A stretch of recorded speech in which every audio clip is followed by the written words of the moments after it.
오늘 새벽 주님의 전에 찾아온 믿음의 사람들에게 하나님의 은혜가 함께 하시기를 간절히 축원합니다.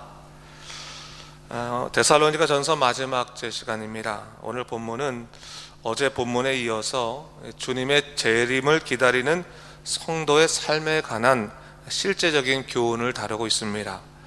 오늘 본문의 말씀을 좀 우리가 잘 이해하기 위해서는요, 본장에서 드러난 사도 바울의 시간적인 관점을 좀 우리가 이해해 볼 필요가 있습니다. 사도 바울은 본문 11절까지는 성도들의 궁극적인 삶을 미래적인 관점에서 바라보다가 오늘 이 12절 말씀부터는 그 미래적인 시각을 현실로 가져옵니다. 한마디로 미래적인 관점으로 현실을 바라보고 있는 것입니다. 사실 이 세상의 관점은 반대죠.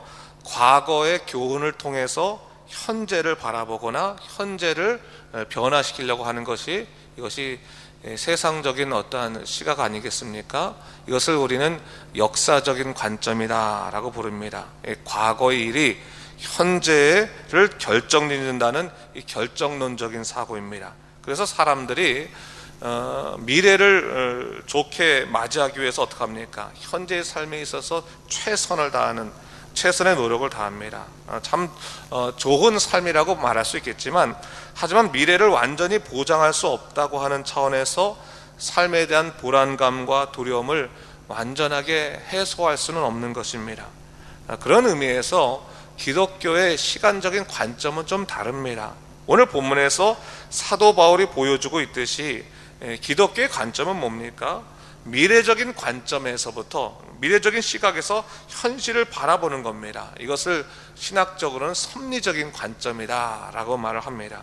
이것은 예수님의 은혜를 통해서 구원의 미래를 보장받은 은혜의 사람들이 그 미래적인 확신을 바탕으로 해서 현실을 살아가는 것을 의미하는 겁니다. 여러분, 우리가 예수 그리스도를 믿음으로 말미암아 우리 미래가 보장됐습니다. 하나님께서 우리를 구원하시고 우리로 하여금 하나님의 뜻 가운데서 인생을 마무리할 수 있도록, 또 영생의 삶을 있도록 하나님께서 모든 것을 다 바꿔 놓으셨습니다. 그 미래적인 관점들을 갖고 있으면 오늘 현실은 어떻겠습니까? 감사함의 연속인 겁니다. 아무리 어렵더라도 하나님께서 우리의 마지막 삶을 지켜주시니 이 어려운 삶도 하나의 감사의 과정일 수밖에 없는 것입니다. 사도 바울은 바로 그런 시각을 갖고 있는 사람이었습니다. 다메섹 도상에서 예수 그리스도를 만나고 난 다음에 그 인생이 은혜로 말미암아 변화된 인생이라는 것을 깨닫고 난 다음에 그는 깨닫게 된 것입니다. 이제부터 내 인생은 감사의 삶을 살아야겠구나. 내 인생 온전히 하나님께 다 바쳐도 그 감사함을 내가 이루 다 채울 수 없는 거구나 라는 것을 그가 깨닫게 됐습니다. 바로 그런 삶을 살아가게 되는 것이 섭리적인 관점에서 사실 살아가는 것이다 라고 볼 수 있는 것입니다.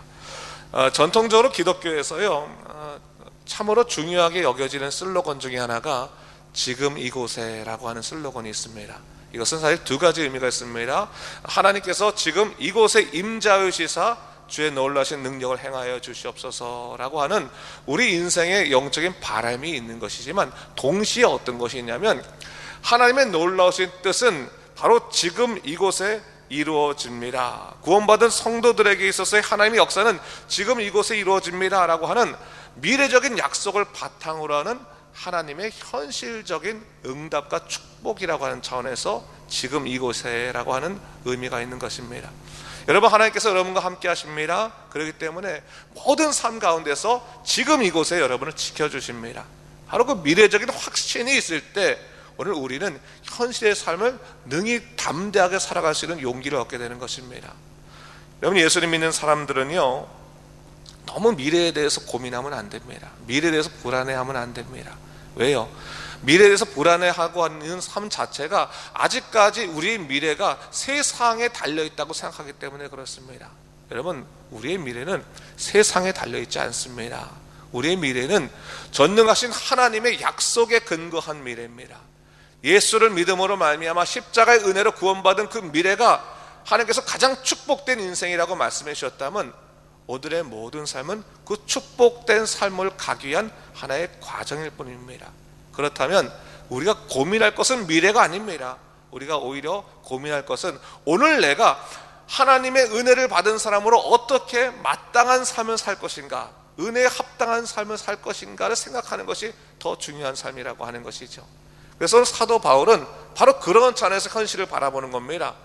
내가 현실에 열심을 다해가지고 미래에 무엇을 이루겠다라고 하는 것이 아니라 이미 주신 하나님의 은혜의 그 미래적인 그러한 그 모습들 가운데서 내가 오늘 삶을 어떻게 감사하게 살아갈 수 있을 것인가, 내가 이 현실의 삶, 오늘의 삶을 어떻게 하나님의 은혜 가운데 채워갈 수 있을 것인가, 그것을 생각하는 그런 삶이라고 하는 것이죠. 제가 목회를 하면서요, 지금도 항상 생각나는 그런 우리 노 권사님이 있어요. 칠레에서 만난 권사님인데 그 권사님이 지금 연세가 80 후반대입니다. 근데 그분 같은 경우에는 젊었을 때 하나님을 만난 것이 너무나 감사한 거예요. 어떻게 보면 박복한 여인이었는데 하나님께서 자기를 만나 주셔서 자기의 그 모든 인생이 하나님의 은혜 가운데 천국 백성 됐다고 하는 것을 너무나 감사하는 삶이었어요. 그래서 그분이 자기 인생을 하나의 어떠한 상징으로서 뭘 생각했냐면 포도송이를 생각했습니다. 포도송이. 그러니까 어느 날 그분이 기도하시는데 하나님께서 포도송이를 이렇게 보여주셨다는 거예요. 그리고 자기가 인생에 있어서 포도송이를 하나씩 채워가는 인생이라는 것을 깨닫게 됐다고 하는 겁니다. 그래서 어떻게 하면 포도송이를 채워갈 수 있을까 생각하다가 그분이 생각하신 게 뭐냐면, 내가 노숙자들을 도와야겠다라고 생각하고 그 어려운 상황 속에서도 매주 굉장히 11년을 갖다가 하루도 쉬지 않고 그 노숙자들을 이렇게 섬기면서 주일마다 노숙자를 섬기면서 살아왔어요. 포도송이를 채우는 삶이다 라고 얘기를 했어요.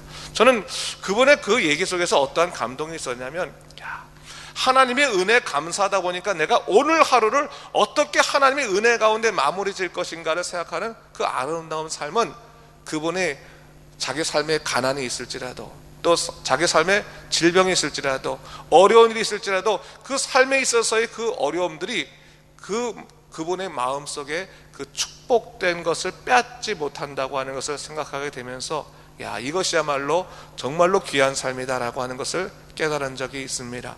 오늘 본문에 사도 바울이 바로 그것을 얘기하고 있는 겁니다.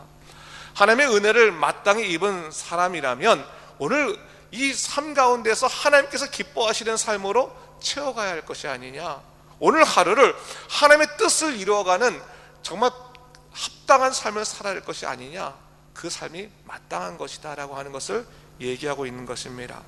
자, 오늘 본문에서요, 사도 바울이 이러한 은혜 받은 자들의 마땅한 삶에 대해서 크게 두 가지로 얘기하고 있습니다. 12절부터 15절까지는 교회 생활에 있어서의 마땅한 삶 얘기하고 있고요, 또 16절 이하는 일반 생활에 있어서 마땅한 삶의 모습에 대해서 이야기하고 있습니다. 하나하나 살펴보겠는데, 우선적으로 사도 바울은 교회 생활에 있어서 은혜 받은 자로서의 마땅한 삶에 대해서 두 가지 차원에서 얘기하는데, 관계적인 차원에서 얘기하거든요. 하나는 교회 지도자와의 관계에 있어서 말하고 있고, 또 하나는 성도들끼리의 관계에 대해서 얘기하고 있습니다.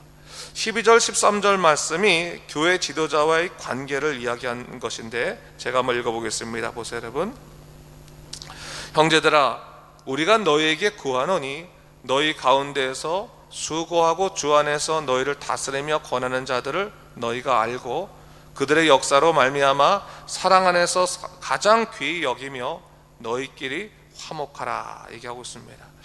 세 가지를 얘기하고 있는데, 너희 가운데 수고하고 주 안에서 너희를 다스리며 권하는 자들, 이거는 이제 교회 지도자들을 말하는 것이죠.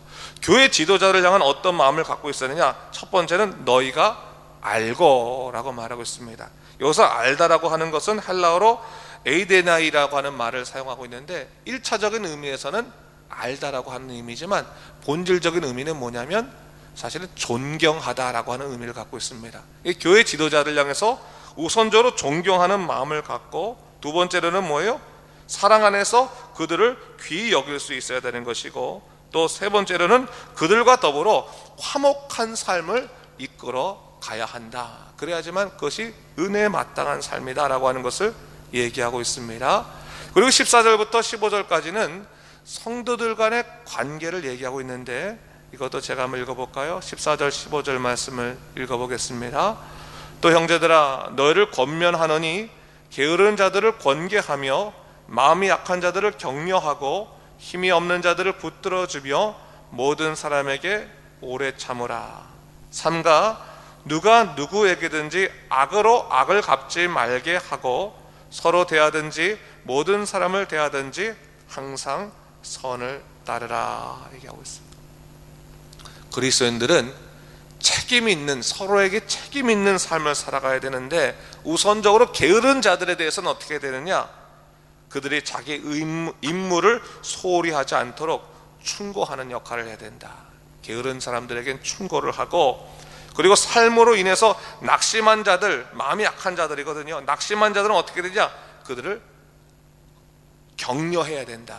그들이 무언가 잘 감당해서 격려를 해야 되고, 힘이 없는 자들은 뭐냐면 이것은 아직까지 영적으로 바로 서지 못한 자들을 말하는 겁니다. 영적으로 바로 서지 못한 자들은 붙들어줘야 된다. 이게 서로 간에 해야 될 일이다. 이것을 얘기하고 있는 거예요. 이건 영적인 가족이 아니고는 이렇게 될 수 없는 거예요. 서로 간에 이렇게 해야 된다. 그리고 가장 중요한 원리로 뭘 얘기하고 있냐면 모든 사람들에 대하여 오래 참으라 얘기하고 있어요. 그러니까 교회 생활 잘하려면 어떻게 되느냐? 모든 사람에 대해서 그냥 인내를 가지고 오래 참아주는 마음이 있어야 된다라고 하는 것을 얘기하는 거예요. 아마 사도 바울이 있던 시대도 교회 사람들끼리 서로 참아줘야 될 일이 많았던 것 같습니다. 근데 참아줘야지만 은혜로 마땅한 삶이라고 하는 거예요. 은혜 받은 자로서 마땅한 삶이다 라고 하는 것을 얘기하는 겁니다. 그러면서 이것에 연관된 원리로 뭘 얘기하고 있냐면 악으로 악을 갚지 말라라고 얘기하고 있습니다. 이 말은 뭐냐면 안갚음하지 말라는 겁니다. 크게 상처를 교인들끼리 입었을 때, 야, 내가 저 사람에 대해서 한번 안갚음을 좀 해줘야겠다라고 하는 것은 바르지 못하다. 악으로 악을 갚지 말라라고 얘기하고 있습니다. 그러니까 어떤 형태로든지 믿는 자들끼리 서로 안갚음을 해서는 안 된다라고 하는 것을 사도 바울은 얘기하고 있습니다. 여러분, 이것은 사실 어려운 얘기죠. 교회에 다니다가 상처 입지 않을 수 없고 또 고통당하지 않을 수 없지 않습니까? 현실적으로. 그런데 오늘 사도 바울은 뭘 얘기하고 있는 거예요? 시간적인 관점, 너희가 이미 미래를 보장받은 은혜 받은 사람이기 때문에 그 감사함을 가지고 오늘 현실에 어떠한 이 관계적인 어려움이 있더라도 좀 품어주고, 특별히 악으로 악을 갚은 그것은 바람직한 행위가 아니니까 그것을 좀 명심하도록 해라 라고 이야기하고 있는 겁니다. 오늘 우리가 명심할 필요가 있어요. 자, 그리고 16절 이후부터는 일반적인 삶에 관해서 이야기하고 있는데, 이것은 그리스도인들이 교회에서만 지내는 것이 아니라 이 사회의 한 일원으로 살아가는 거기 때문에 삶의 원리로서 얘기하고 있는 것이죠. 16절과 18절까지의 말씀을 제가 한번 읽어보겠습니다. 보세요. 항상 기뻐하라, 쉬지 말고 기도하라, 범사에 감사하라. 이것이 그리스도 예수 안에서 너를 향하신 하나님의 뜻이니라 라고 말하고 있습니다. 그리스도인의 기쁨은 환경을 통해서 주어지는 것이 아니라 우리가 그리스도 안에 거함으로 말미암아 주어지는 축복이기 때문에 그리스도 안에 거함으로 기쁨을 누리고 언제나 기도하며 항상 감사하는 삶을 살아라 라고 말하는 거예요. 언제나 기도하는 것, 쉬지 말고 기도한다고 하는 것은 하나님과 계속된 사귐을 얘기하는 겁니다. 하나님과 깊은 사귐이 있어야 된다. 그리고 항상 감사함을 놓치지 않는 삶을 살아야 된다. 여러분, 그러기 위해서는 아까도 말했지만 여러분이 구원받은 사람이라는 것을 잊지 마세요. 내가 죽을 수밖에 없었지만 구원받은 사람이다. 내가 하나님께서 나를 위해서 죽으셨다라고 하는 그 은혜의 마음이 없으면 이렇게 살 수 없습니다. 그 은혜의 마음을 갖고 살아가는 것입니다. 오늘 사도 바울은 이렇게 살아가는 세 가지 모습을 뭐라고 말하고 있습니까? 그리스도 예수 안에서 너를 향하신 하나님의 뜻이다.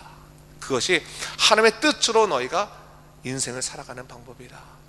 여러분, 오늘 하루 살아갈 때 항상 기뻐하십시오. 또 쉬지 말고 기도하십시오. 범사에 감사하십시오. 이것이 하나님께서 여러분을 통해서 이루시를 하나님의 뜻입니다. 그것을 여러분이 생각해야 되는 것입니다. 자, 그런 삶을 살아갈 때 어떻게 되냐? 그 다음 절에 우리 보니까 성령을 우리가 소멸하지 않게 되고 예언을 멸시하지 않게 되고 범사에 좋은 것을 취하고 악은 그 모양이라도 버릴 수 있는 신앙적인 단호함을 가질 수 있는 것입니다. 영적으로 바로 서 있어야만 되는 거예요. 그래서 성령을 소멸치 않는 삶을 사는 겁니다. 여러분, 성령이 소멸되는 삶을 살면 우리 마음 가운데 기쁨을 잃어버리는 거예요. 감사함을 잃어버리는 거예요. 그러면 하나님과 우리가 영적으로 연결된, 연합되어 있는 것을 우리가 누릴 수가 없습니다.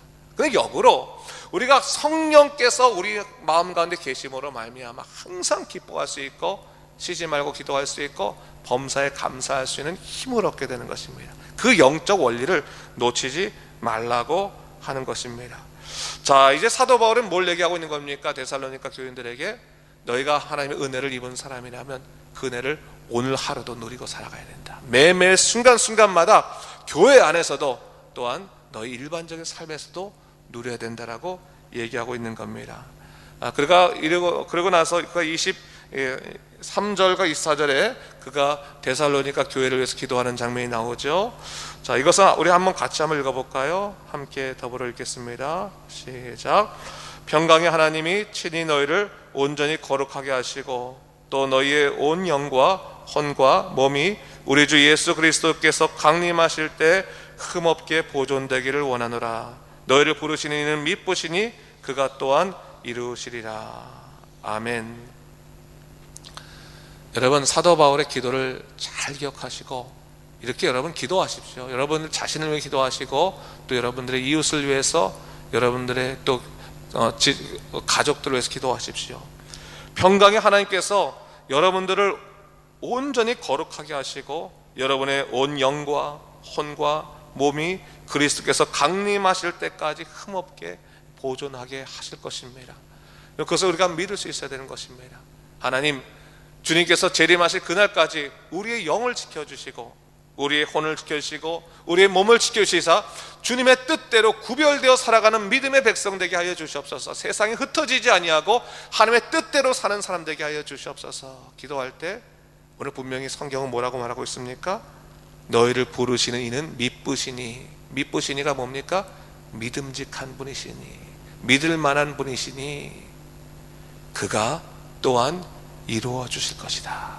기도하라 얘기하고 있는 겁니다. 여러분, 기도의 능력을 믿으시지요? 기도의 능력을 믿으신다면 기도하십시오. 하나님께 구하십시오.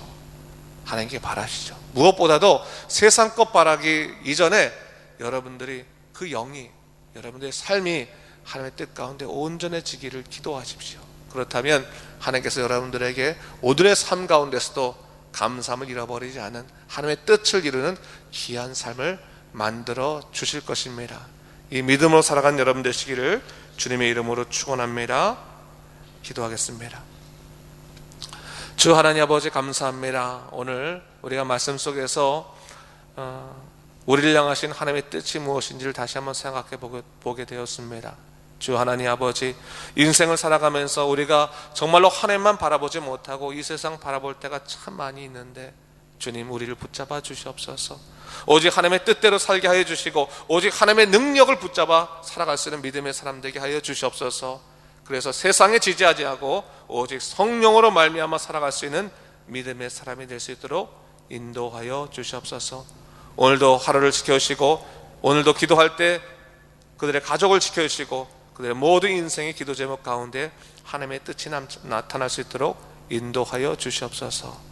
감사드리며 이 모든 말씀 우리 주 예수 그리스도 이름으로 간절히 기도드립니다. 아멘.